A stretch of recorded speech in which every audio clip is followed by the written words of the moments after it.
कि कौन कहता है आसमां में सुराख नहीं हो सकता, एक पत्थर तो तबीयत से उछालो यार। आयरन मैन क्या होता है, इस पर आज हम खास चर्चा करेंगे। और 2015 से 2018 तक नॉर्मली हम लोग जो जैसा युवा करता है बाहर काम करना, खाना पीना, पार्टी करना, वही सब करता रहा। तो गूगल पे सर्च किया मैंने कि दुनिया की सबसे टफ रेस कौन सी होती है। अच्छा जी, तो आया कि आयरन मैन नाम की एक रेस होती है। प्रण कर लिया था कि कोई सवाल ही पैदा नहीं होता, नौकरी से आपको निकालना हो निकाल दीजिए, कुछ करना हो करिए, हम आयरन मैन बन के ही रहेंगे।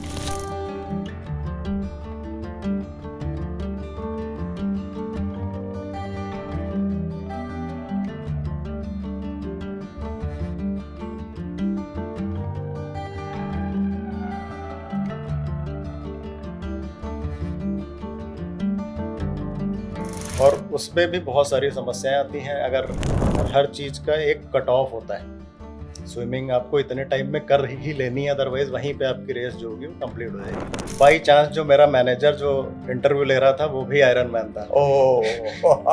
भाई भाई निकल आए। तो आयरन मैन एक बार बने, फिर मौका मिला नहीं या फिर प्रयास नहीं किया? नहीं, मैंने आयरन मैन 5 बार किया है। 5 बार किया? मेरा लक्ष्य किसी एक चीज में बेहतर बनने का और कंफर्टेबल होने का नहीं था। फिर मैं जॉर्जिया से होते हुए रशिया पहुंचा और रास्ते में कई बार इंटरव्यूज हुए, मिलिट्री थी, आर्मी थी, तो धक धक तो अंदर से हो ही रहा था। कहीं कहीं पे इंटरव्यू चल रहे हैं, 20-20 मिनट तक पूछ रहे हैं वो। तो मेरा जो इंस्ट्रक्टर है वो रशियन में मुझे समझा रहा है कि रिस्क क्या है, माउंटेन से गिरने के कैसे संभलना है। वो आपके बाईपास जा रहे हैं? वो मुझे कुछ रिस्क लग ही नहीं रहा है क्योंकि कुछ समझ में ही नहीं आ रहा है। सही।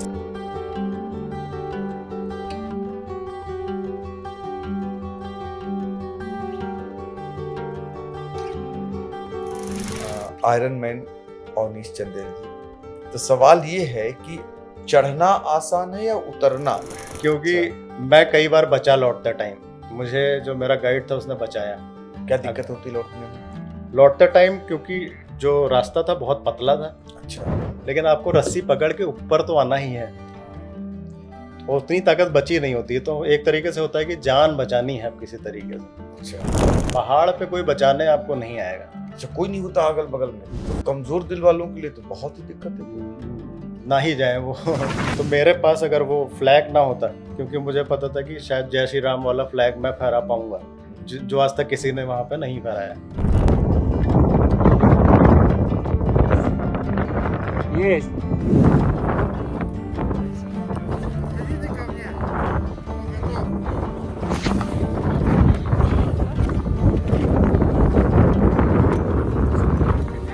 जैसे -27 डिग्री सेल्सियस में मैं 30 किलोमीटर दौड़ा था, तो मुझे कभी कभी ऐसे ही लगता है आज कुछ तूफान ही कर देंगे हम। तो पैनिक हुआ मुझे, तो मैं घर की तरफ भागा, वापस घर की तरफ, कि फिर जिंदा रहेंगे तो फिर करेंगे, आज ही निपट गए तो फिर क्या ही करेंगे। नमस्कार, आप देखना शुरू कर चुके हैं आई इंडिया और मैं हूं डॉक्टर पंकज सिंह गौर। और आई इंडिया के साथ आज हम बातचीत का जो सिलसिला शुरू कराने वाले हैं उनके बारे में परिचय कराने जाते हैं। सबसे पहले हम आपको बताने वाले हैं कि एक शायरी से शुरुआत करते हैं।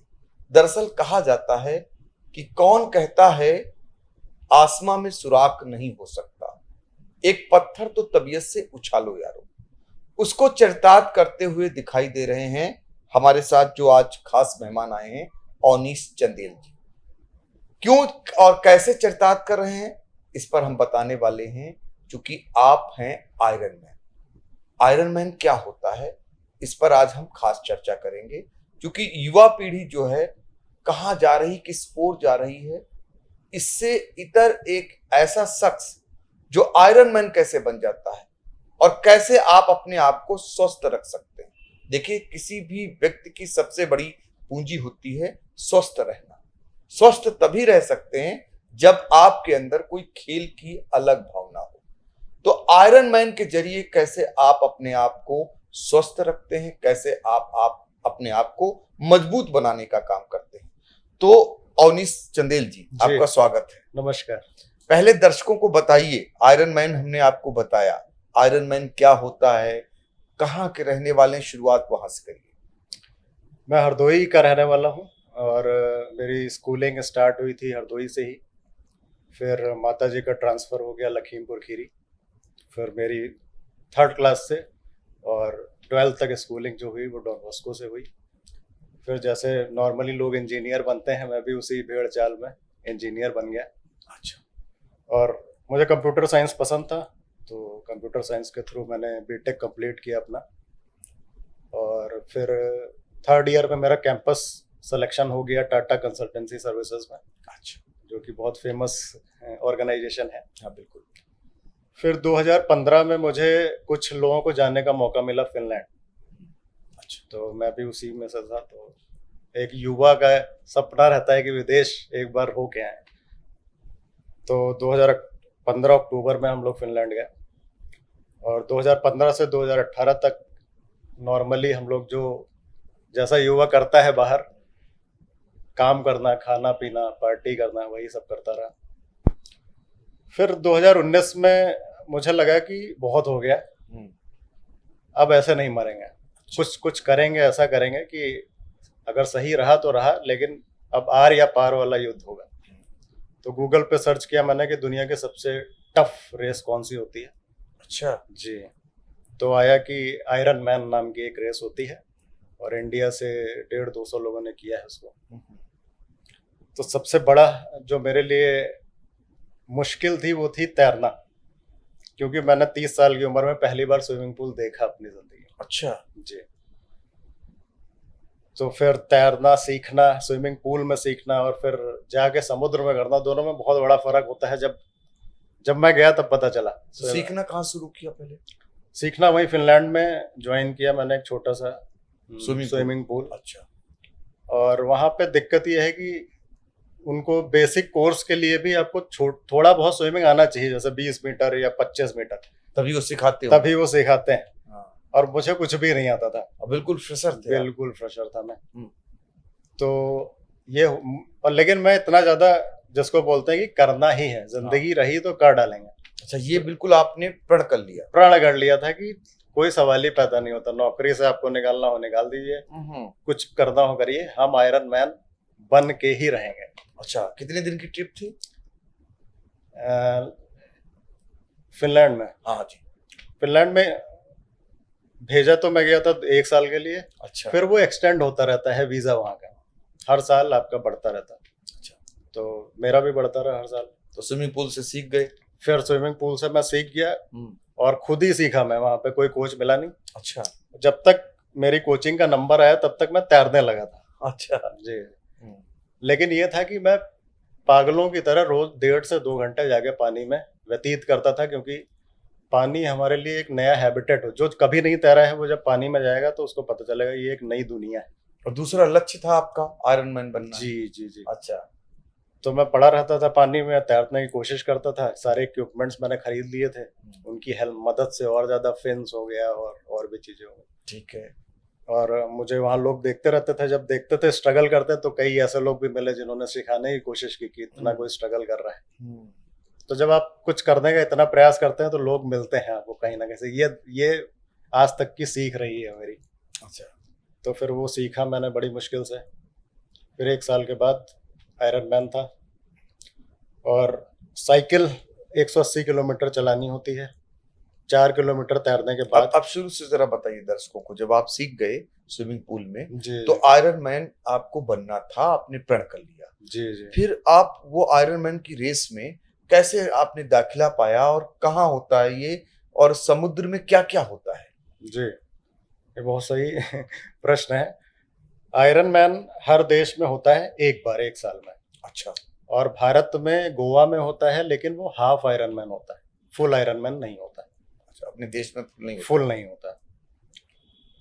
और फुल ही सबसे कठिन माना जाता है। 24 घंटे की one of the toughest race world की मानी जाती है, विकिपीडिया की डेफिनेशन है। अच्छा। तो मैंने रजिस्टर किया, इसकी फीस ऑलमोस्ट 500 यूरो, लगभग 50,000 रुपए इंडिया की करेंसी में होती है।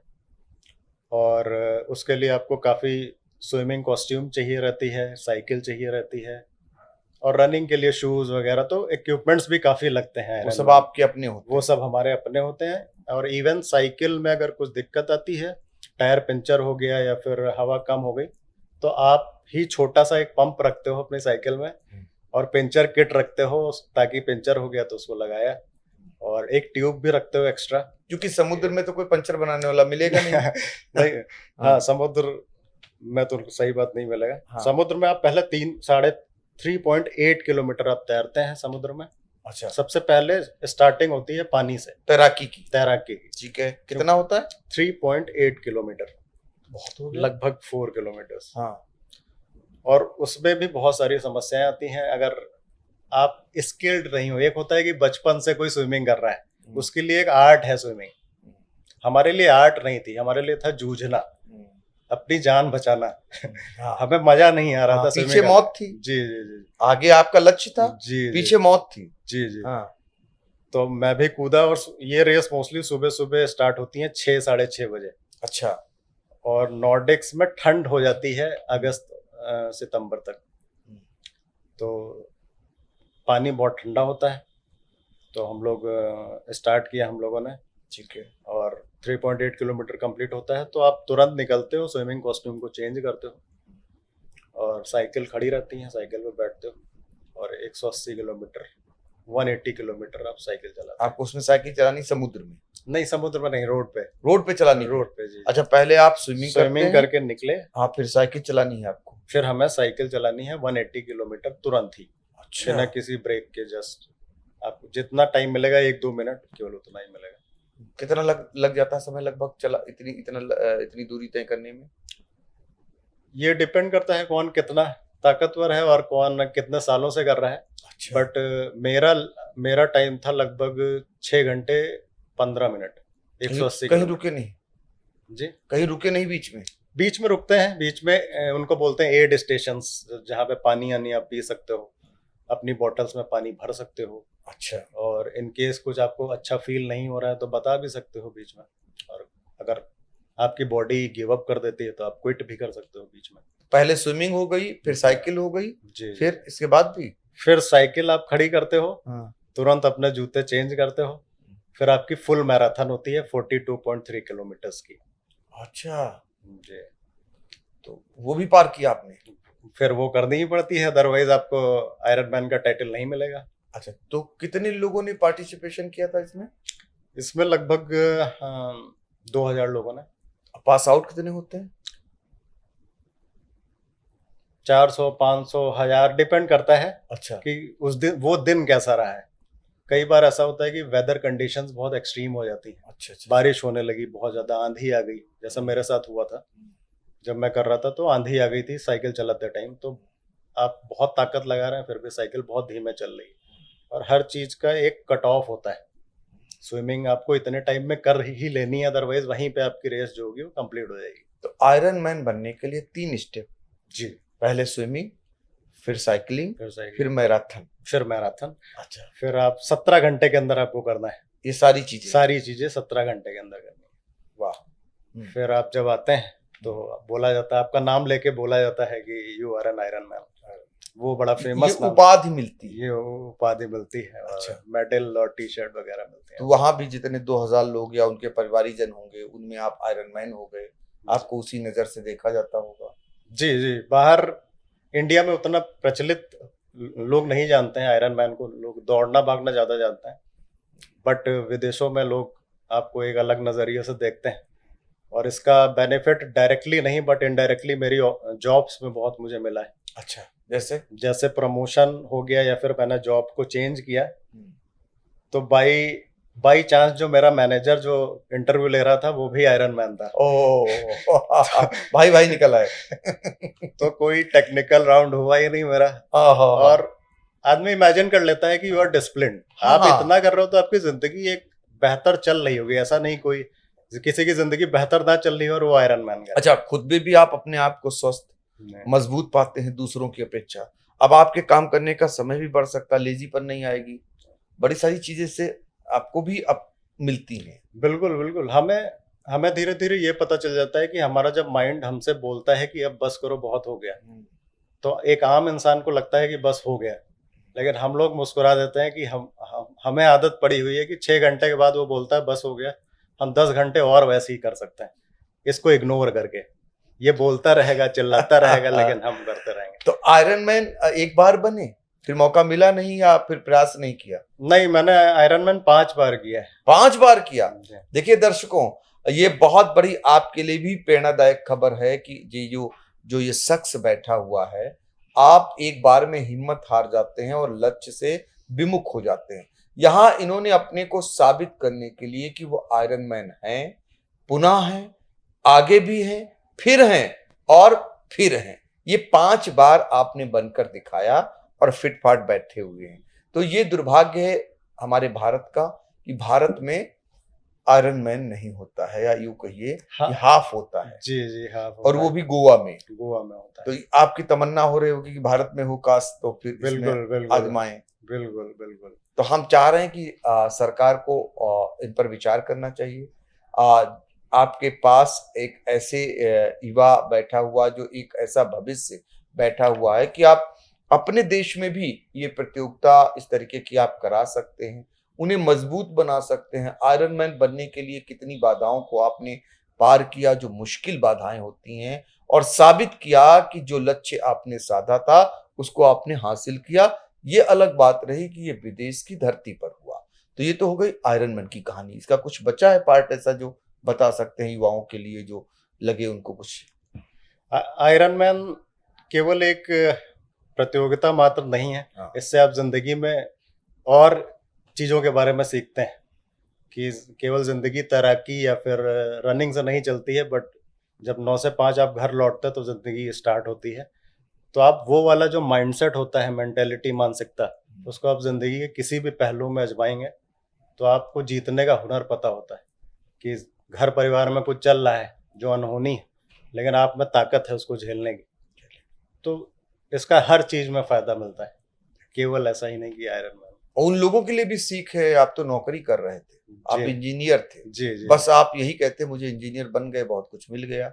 आपने काम किए और काम के बाद अपना एंजॉय किए, या अपने घर में पड़े हैं, लेकिन आपने उससे इतर अपने आप को आयरन मैन बनाया। जी। तो ये उनके लिए भी सीख है जो सिर्फ नौकरी करके अपने आप को ये मान बैठते हैं कि बस इतना ही मेरा काम है जीवन में, इसीलिए आए हैं हम। जी जी जी। वो भूल जाते हैं कि शरीर की वजह से ही तुम जो काम कर रहे हैं वो शरीर की वजह से ही कर रहे हैं। और ये मौका मिलेगा नहीं, ये मौका मिलेगा नहीं, ये मौका मिलेगा नहीं। देखिए, ये मौका आपको दोबारा मिलने वाला नहीं है, इसलिए आप जिस काम को कर रहे हैं वो तो आपको करना ही है। आप अलग क्या कर रहे हैं, और अलग जब करते हैं तो आपकी अलग पहचान होती है, और अलग जब पहचान होती है तो आपके अंदर जज्बा पैदा होता है। आप खुद निर्णय लेने के और हर विषम से विषम परिस्थितियों में अपने आप को जूझने और जीतने के लिए अपने को तैयार करते हैं, और वो तैयारी आपने की, जीता जागता उदाहरण है।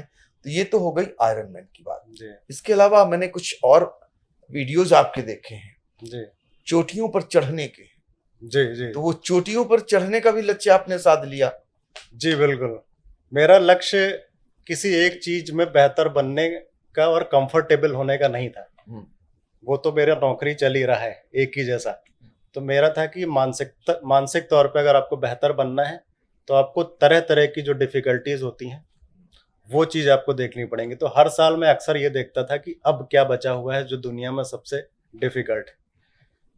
तो फिर मैंने गूगल पर डाला, क्योंकि मैं यूरोप में रहता हूँ तो मुझे ये था कि सबसे ऊंचा पहाड़ कौन सा है गूगल में। तो पता चला कि ये माउंट एल्ब्रस है जो कि रशिया में है। अच्छा। और मैं फिनलैंड में रहता हूँ, और फिनलैंड और रशिया का बॉर्डर बहुत बड़ा बॉर्डर शेयर करते हैं आपस में। अच्छा, बहुत दूरी है? दूरी भी है? दूरी नहीं है। अच्छा, सिर्फ दोनों बिल्कुल लगा हुआ, बिल्कुल मिला हुआ। जी अच्छा। जी जी। लेकिन एक समस्या बहुत बड़ी थी कि फिनलैंड नाटो में आ गया है। तो it's like India and Pakistan border. हाँ, वहाँ के हालात सामान्य नहीं रहे, सामान्य हालात नहीं है, बॉर्डर क्लोज्ड है, कोई नहीं आ सकता है।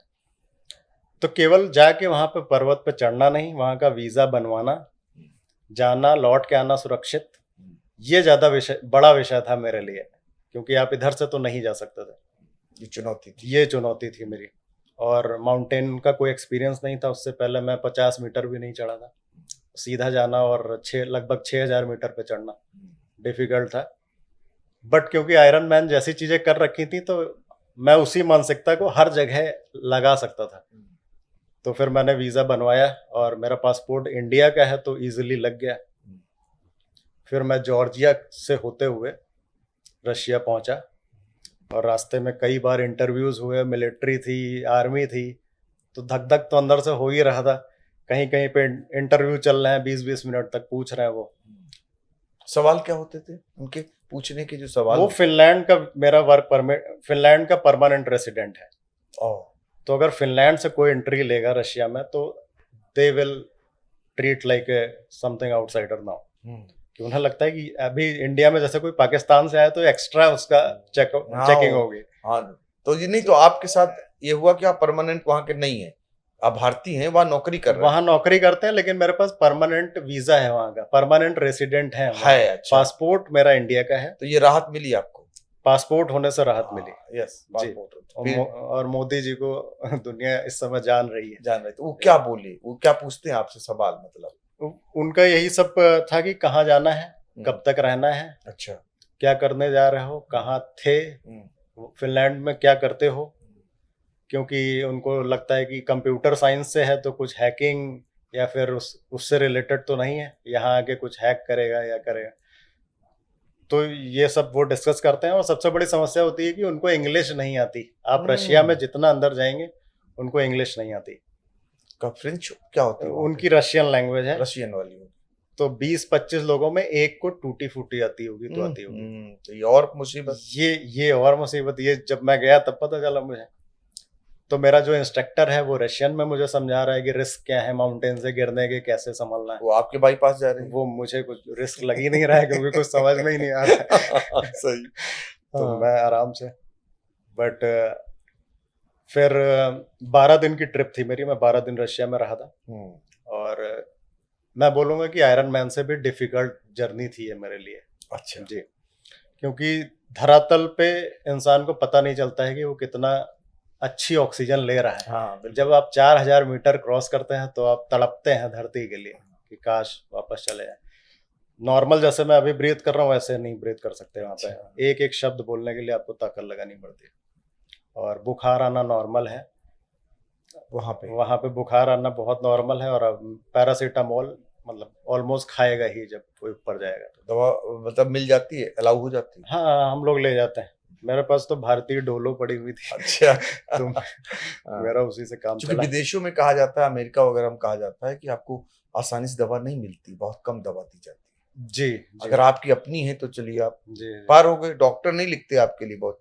ये चीज फिनलैंड में भी होता है। अच्छा। फिनलैंड में आप कितना भी बता दें कि आप दर्द से कुछ परेशान हैं, वो आपका कुछ नहीं करेंगे, वो आपको केवल पेन किलर दे देंगे। अच्छा। आप लेट जाइए उनके सामने दर्द के मारे, वो कुछ नहीं करेंगे, बोलेंगे जाओ टेक रेस्ट और पेन किलर खा लो। अच्छा।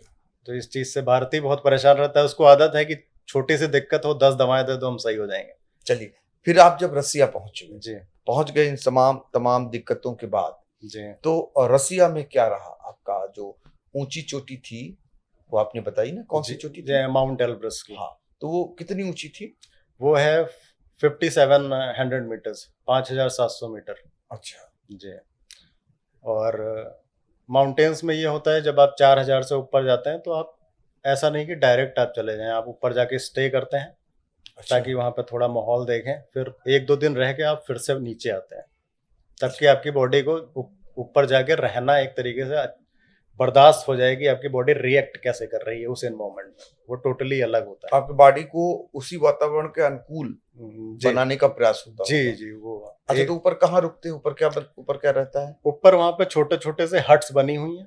अच्छा जी, छोटी छोटी सी हट्स हैं वहाँ पे। हालांकि सुविधाओं के नाम पे वो 0 होती हैं, बट और आप कुछ कर नहीं सकते। खाते वाते क्या है, कैसे ले जाते हैं, क्या ले जाते हैं? वो मैंने जिस एजेंसी को हायर किया था वो उनकी जिम्मेदारी थी। लगभग 1,500 यूरो पड़ा था मुझसे। तो खाना आना वो लोग बनाते थे और मोस्टली दलिया लिया ही चलता है वहाँ पे, इतना कोई ऑप्शंस नहीं होता है। और वो सब बना के देते हैं आपको और आप 2 दिन ऊपर जाके रहते हो, फिर वापस आ जाते हो और फिर आप जाते हो ऊपर उसको एक्लेमेटाइज बोलते हैं, जाके रहना और अपनी बॉडी को देखना कि कुछ ऐसा ना हो कोलैप्स कर जाए एकदम से। कई लोग वो कितने दिन का सफर होता है जब रुकना होता है, ऊपर पहुंचना होता है सबसे ऊपर? वो एक रात में ही हो जाता है पूरा। अच्छा। जी जी जी। जैसे आप एक लिमिट पे जाके रुकते हो, रेस्ट करते हो, फिर रात में डिसाइड हो जाता है कि कल का वेदर अच्छा रहेगा और आज रात में हमको चढ़ाई करनी है। वो रात थोड़ी सी डरावनी भी लगती है, हम जैसे लोगों को तो और ज्यादा लगती है क्योंकि हमारा कोई एक्सपीरियंस नहीं था। अब इसी पे सवाल है जी। आयरन मैन अवनीश चंदेल जी, तो सवाल ये है कि चढ़ना आसान है या उतरना? चढ़ना आसान है, मेरा जितना एक्सपीरियंस रहा। चढ़ना आसान है जी, ये चढ़ना। बहुत कोई बताता नहीं जल्दी, कहते चढ़ाई में ताकत लगती है, उतरने में क्या है, ऊपर से सीधे से चलते आइए, लेकिन आप बता रहे हैं उतरने में दिक्कत आती है। इसका रीजन ये मुझे जैसा कि लगता है कि 8-10 घंटे आपको चढ़ने में लगते हैं। ठीक है। आपके पास एक वेट होता है 7-8 किलो का, आप टांगे रहते हो, उसमें चीजें रहती हैं, कुछ ना कुछ पानी हो गया, कुछ खाने को हो गया, कुछ कपड़े हो गए। तो 7-8 घंटे में आदमी का सारा एनर्जी जो होता है वो कंज्यूम हो जाता है चढ़ते चढ़ते। ऑक्सीजन ऑलरेडी बहुत कम होती है, तो वो जाते जाते पूरा एनर्जी अपना कंज्यूम कर लेता है और ऊपर जाके उसे लगता है कि नए लोगों को लगता है कि वो खुश हो जाता है कि सबमिट हो गया, अब कुछ नहीं है। तो अक्सर खुशी में भी बहुत लोग दिक्कत हो जाती है कि बहुत ज्यादा। मेरा जो सजेशन है, खुश नहीं होना है जब तक वापस अपना आ जाए। क्योंकि मैं कई बार बचा लौटते टाइम, मुझे जो मेरा गाइड था उसने बचाया। क्या दिक्कत होती लौटने में? लौटते टाइम क्योंकि जो रास्ता था बहुत पतला था। अच्छा। और पैरों में आप नॉर्मल शूज से काम चलता नहीं है, वो शूज ऑलरेडी बहुत हैवी होते हैं। अच्छा। उसके नीचे मेटल्स लगी होती है ताकि वो बर्फ पे फिसले ना। तो वो शूज कौन वही प्रोवाइड कराते वो हैं, सब आपको वो लेना लोग होता है? वो रेंट पे मिल जाता है, नए आदमी को रेंट पे मिल जाता है। ठीक है। और जो परमानेंट चढ़ते हैं वो अपना ले लेते हैं कोई ऑप्शन। तो वो स्किट ना करें, इसलिए वो हैवी भी बहुत होता है। तो जब आप उतरते हो तो ताकत बची नहीं होती है पैरों में, तो पैर डगमगाते हैं आपके। और अगर रास्ता पतला है और आप एक साइड देख रहे हैं कि कुछ दिख ही नहीं रहा, नीचे बादल है और खाई है, तो आप घबराते हो और गिरने की कोशिश होती है, गिर सकते हो। तो कई लोग मतलब हालांकि हम लोग बंधे होते हैं बट गिर जाते हैं। अच्छा। लेकिन गिरने के बाद चढ़ने में बहुत ताकत लगती है। जैसे आप लटक भी गए, छत से नीचे गिरे, लेकिन रस्सी लटकी हुई आपके बंधी है, लेकिन आपको रस्सी पकड़ के ऊपर तो आना ही है, और उतनी ताकत बची नहीं होती है। तो एक तरीके से होता है कि जान बचानी है आप किसी तरीके से। अच्छा। तो उतरने में बहुत ज्यादा ताकत लगती है, और जब तक आप उतर ना हो, ग्राउंड पे मत आ जाओ, तब तक खुशी नहीं मनाना है बहुत ज्यादा। अच्छा, तो ये दूसरी बाधा थी जो सबसे कठिन बाधा थी, जी। आयरन मैन से भी ज्यादा कठिन बाधा आपने मानी इसको? जी, इसका मतलब अगर मैं एग्जाम्पल दूं, आयरन मैन में क्या है कि आप एक लिमिट पे आपको लगा कि अब नहीं हो सकता, मेरी बॉडी तो गई, तो आप क्विट कर देंगे, साइकिल खड़ी कर देंगे, दौड़ना बंद कर देंगे। स्विमिंग अगर कर रहे हैं तो आप हाथ उठा देंगे तो वो आके आपको निकाल लेंगे, क्योंकि और लोग होते हैं बचाने के लिए। पहाड़ पे कोई बचाने आपको नहीं आएगा। अच्छा, कोई नहीं होता अगल बगल में? कोई बचाने नहीं आएगा। वहां पे आपको लौटना ऑलमोस्ट खुद ही पड़ेगा, या फिर बहुत इमरजेंसी होगी तो हेलीकॉप्टर की सुविधा होगी, बट एक स्थान तक आपको आना ही पड़ेगा। तो कमजोर दिल वालों के लिए तो बहुत ही दिक्कत है। ना ही जाए वो। मतलब बहुत प्रैक्टिस करें, ऐसा नहीं कर रहा हूँ कि ना जाए, बट मेरी तरह ना जाए कि केवल। आप लोगों का दल था, कितने लोग थे जब ये? हम लोग थे लगभग 12 लोग थे। सारे लोगों ने पार कर लिया? नहीं, 4 लोग पहुंचे थे ऊपर। अच्छा। और उसमें 3 लड़कियां थी, 3 वो रशियन, बाकी जो 11 थे वो रशियन ही थे, मैं हिंदुस्तानी था। अच्छा।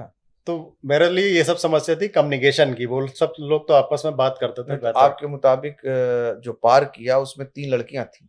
नहीं, हाँ, हम तीनों लड़कों ने पार किया था। 3 ग्रुप में 3 लड़कियां भी थी, 12 लोगों में। तो वहां लड़कियां बाजी नहीं मार पाई? बाजी नहीं मार पाई। हाँ। वो बेचारी लास्ट मोमेंट पे कोलैप्स कर गई। मतलब अच्छा। थोड़ा सा डरावना भी हो जाता है जब आप ऊपर रात में 1 बजे चढ़ रहे होते हो, अंधेरा होता है, लाइट जल रही होती है और बर्फीली हवाएं चल रही हैं, तो एक दिल भी धक धक करता है। सच में बताएं, आपको सुन के कहानी हमारे कंपन आ रहा, क्योंकि हम तीसरी मंजिल पर अगर खड़े होते हैं तो मेरे पैर डगमगाने लगते हैं। पता नहीं क्या, जैसे किसी को पानी से डर लगता है, किसी को आग से लगता है, किसी को ऊंचाई से लगता है। तो मैं सुन के ही कहानी सिहरन जैसी हो रही, क्योंकि इतनी ऊंची चोटी और इतने कठिन उसका बाधाएं, उनको सबको पार करते हुए पहुंच के आप जीत आए। नहीं। यही आपकी एक दूसरी थी ये कहानी। जी जी। और मेरे पास एक्चुअली फ्लैग था होस्ट करने के लिए। हाँ। जैसे आप कोई बड़ी मंजिल पे जाते हो तो आपके पास एक अगर मजबूत उद्देश्य नहीं है, एट द लास्ट क्या होता है कि आपकी बॉडी गिव अप कर देती है, और आपके पास अगर कोई उद्देश्य नहीं है तो आप फिर क्विट कर देते हैं। तो मेरे पास अगर वो फ्लैग ना होता, क्योंकि मुझे पता था कि शायद जय श्री राम वाला फ्लैग मैं फहरा पाऊंगा, जो आज तक किसी ने वहां पे नहीं फहराया। तो अगर वो ना होता तो शायद मेरी भी बॉडी बोलती कि अब हो गया है एक लिमिट पे। लेकिन पहला जय श्री राम का झंडा आपने उस चोटी पे फहराया। जी जी, इतना ऊंचे मुझे लग रहा है शायद ही किसी ने फहराया हो। अच्छा, चोटियों की अगर बात करें जरा, आपको जब इतनी नॉलेज है तो विश्व की सबसे ऊंची चोटी कौन सी है? वो तो बहुत ही फेमस है, माउंट एवरेस्ट। तो वही है जी। तो वहां लक्ष्य होता होगा आपका जाने का?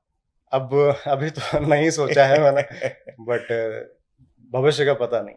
अच्छा, भविष्य का पता नहीं। तो ये दो आपने बाधाएं पार की जो उदाहरण बन गए और दूसरे युवाओं के लिए प्रेरणा स्रोत बन गए कि लक्ष्य अगर आपने तय कर लिया है, इरादे आपके मजबूत हैं, तो कोई भी मंजिल हो उसे पार करना मुश्किल नहीं होता है। जी। यही संदेश है ना? बिल्कुल तो बिल्कुल। अब इसके अलावा बताइए कि आपके मन में और चल रहा होगा, क्योंकि जब आप विषम परिस्थितियों में विषम ऐसी चीजों को आप करते हैं तो आगे का लक्ष्य क्या चल रहा है दिमाग में? इसके अलावा भी मैंने बहुत सी चीजें मैं करता रहता हूँ। हाँ, चलिए जैसे बताइए। हाँ। जैसे -27 डिग्री सेल्सियस में मैं 30 किलोमीटर दौड़ा था। अच्छा। -27 में। ये कहाँ? ये फिनलैंड में ही रहता हूँ, वो दुनिया के one of the most coldest country है। तो क्रिसमस का दिन था आई थिंक, और मैं घर पे बैठा हुआ था, तो मुझे कभी कभी ऐसे ही लगता है आज कुछ तूफानी कर देंगे हम। जब हल्का सा उदासी सी लगने लगती है या फिर लगता है कि डिप्रेसिव सा, तो मैं कुछ ऐसा प्रयत्न करता हूँ ताकि मेरी आत्मा बिल्कुल पावरफुल हो जाए। तो मैंने टेम्परेचर देखा तो -22 था, तो मैंने कहा कि फुल मैराथन करेंगे 43 किलोमीटर -22 टेम्परेचर में। अच्छा जी। तो मैं निकला लेके पानी आनी, 2 जैकेट पहनी, मोजे पहने, 2 ग्लव्स पहने, क्योंकि बहुत -22 बहुत ज़्यादा होता है। आपका कोई बॉडी पोर्शन अगर ओपन होगा तो इट विल फ्रीज। तो 18 किलोमीटर हुआ, फिर पानी आनी पीता रहा, धीरे धीरे मेरा पानी आनी सब जम गया। तो मेरे पास कुछ बचा नहीं था, फल ले गया था वो भी जम गया था, जेल ले गया था वो भी जम गया था। जम गया था? जी जी। बाहर हाथ करते होंगे बर्फ जैसी, बिल्कुल बर्फ बन जाता है एकदम, समझिए। जी, बैग में रखा हुआ था मेरा और सब कुछ जम गया था। तो जब 30 किलोमीटर हुआ तो मैंने अपनी जैकेट में हाथ डाला, तो हल्की सी आवाज सी आई, तो तब मैंने रियलाइज किया जो पसीना निकल रहा है वो भी शायद बर्फ बन रहा है। क्योंकि टेम्परेचर रात में और भी गिरता है, तो -27 हो चुका था। तो पैनिक हुआ मुझे, तो मैं घर की तरफ भागा, वापस घर की तरफ, कि फिर जिंदा रहेंगे तो फिर करेंगे, आज ही निपट गए तो फिर क्या ही करेंगे। तो 30 किलोमीटर मैं कर पाया, मेरा लक्ष्य था 43 का, बट इतना ऐसी परिस्थितियां हो गई तो मैं 30 किलोमीटर पे मैंने जय श्री राम कर दिया। तो अच्छा। ये किया मैंने। और अभी लास्ट नवंबर में मुझे लगा कि नवंबर में मैं पैदा हुआ था तो कुछ इसको बेहतरीन नवंबर बनाता है। तो मैं रोज सुबह उठ के हाफ मैराथन 22 किलोमीटर, लगभग 21 से 22 किलोमीटर 30 दिन दौड़ा था, रोज सुबह उठ के ऑफिस से पहले। -6 -4 टेम्परेचर रहता था और मैं रोज सुबह उठता था। अच्छा। और रोज 22-21 किलोमीटर दौड़ता था, फिर ब्रेकफास्ट करता था, फिर ऑफिस जाता था, 30 दिन लगातार। तो ये सब चीजें मैं मतलब नॉर्मली करता रहता हूँ। ये सब देखिए, कहते हैं ना कि अगर व्यक्ति ठान ले तो कोई भी काम ऐसा नहीं है जिसको ना कर सके। और युवा जो देश का भविष्य है, वो जीता जागता इसका उदाहरण है, जो कैसे विषम से विषम परिस्थितियों में बाधाओं को पार करते आ रहे हैं। और हमेशा आपके मन में यही रहता है कि इस बार और कठिन परीक्षा देनी है, कैसे हम भला उस परीक्षा को पास नहीं करेंगे। लोग कहते हैं कि एक परीक्षा देनी पड़े तो उसी में लगता है कि अरे पार हो गई, चलिए हो गया। लेकिन आपकी कहानी सुन करके निश्चित तौर पर युवाओं को एक प्रेरणा मिलेगी कि जो युवा हताश हो जाते हैं, निराश हो जाते हैं अपनी जिंदगियों से, वो ये नहीं समझ पाते हैं कि जिंदगी सिर्फ एक बार मिलती है। एक बार अगर जिंदगी मिलती है तो उसमें आपको हर चुनौती का सामना करना है और डटकर मुकाबला करते हुए उसको पार भी कर जाना है। इसी का जीता जागता उदाहरण आपको हमने अवनीश चंदेल जी की कहानियों के जरिए, इनकी जो अब तक की जो इनका सफरनामा है उसके जरिए हमने आप तक पहुंचाई। हम उम्मीद करेंगे कि आपको ये रिपोर्ट बहुत ही अच्छी लगेगी, क्योंकि इसको आप ध्यान से सुनिएगा। बहुत सारे युवा जो विदेशों में जाते हैं, क्या क्या दिक्कतें होती हैं और कैसे वहां पर आपने झंडा गाड़ने का काम किया भारत का, कैसे वहां पर ऊंचाई वाली चोटी पर पहली बार जय श्री राम का झंडा फहराने का काम आपने किया। ये भारत का ही युवा कर सकता है और उसको आपने साबित किया कि आपकी टोली में कितने लोग गए थे और पार किसने लगाया, आपने। कैसे पार लगाया? भारत के इकलौते व्यक्ति थे, इकलौते युवा थे। तो बहुत सारी चीजें ऐसी होती हैं जो आपके साथ इतिहास बनती जाएंगी। अब ये दोबारा इनके जीवन में ये शायद इसलिए नहीं आ सकती क्योंकि जैसे जैसे उम्र बड़ी होती जाएगी, एज होती जाएगी, तो वैसे वैसे आपका जो है ये करने की आपके अंदर की वो चीजें, क्षमताएं कम होंगी। अभी आपकी क्षमता है तो उसका उपयोग करिए। यही संदेश जी है ना बिल्कुल आपका? बिल्कुल सही बताया आपने। कुछ अपने बता दीजिए युवाओं को आप भी। युवाओं से बहुत ज़्यादा प्रेम है मुझे, क्योंकि मैं भी युवा रहा हूँ कभी जी। और अभी भी हुई। तो सबसे गहरी चीज़ जो मैंने सीखी है पिछले सालों में, कि आपका जो माइंडसेट होता है, जी। दिमाग जो होता है, बहुत जल्दी क्विट कर देता है जब आप किसी बड़ी लक्ष्य की तरफ बढ़ते हैं। लेकिन वो केवल आपको बहका रहा होता है, जबकि असलियत कुछ और होती है। तो आपको डरना नहीं है वहाँ पे और लगातार बढ़ते रहना है। तो आपकी बातचीत से, अवनीश चंदेल जी की बातचीत से जो निकल करके आया वो ये आया कि सारा दारोमदार आपके दिमाग पे होता है। तो दिमाग आपका जो बहकाता है, उस बहकावे में ना आकर के आप लक्ष्य साधिए, मंजिल आपको जरूर मिलेगी। और हमेशा जीवन जो है वो हमेशा संघर्षपूर्ण होता है। तो उस संघर्ष से पीछे मत जाइए। उस संघर्ष को पार करेंगे जब आप, तो आपकी जो आत्म संतुष्टि है, आपका जो आत्मबल है, वो मजबूत होगा। और फिर आप ऊंचाई की चोटी पर झंडा फहराना हो या आपको आयरन मैन बनना हो, उसमें देर नहीं लगेगी। तो चलिए आज के लिए इतना ही। हम लोगों को दीजिए इजाजत। फिर किसी नए वीडियो में आपके साथ जुड़ेंगे, फिर किसी रोचक किस्से और कहानी के साथ आप तक मामले को पहुंचाने का प्रयास करेंगे। तो बहुत बहुत धन्यवाद आपका। बहुत बहुत धन्यवाद।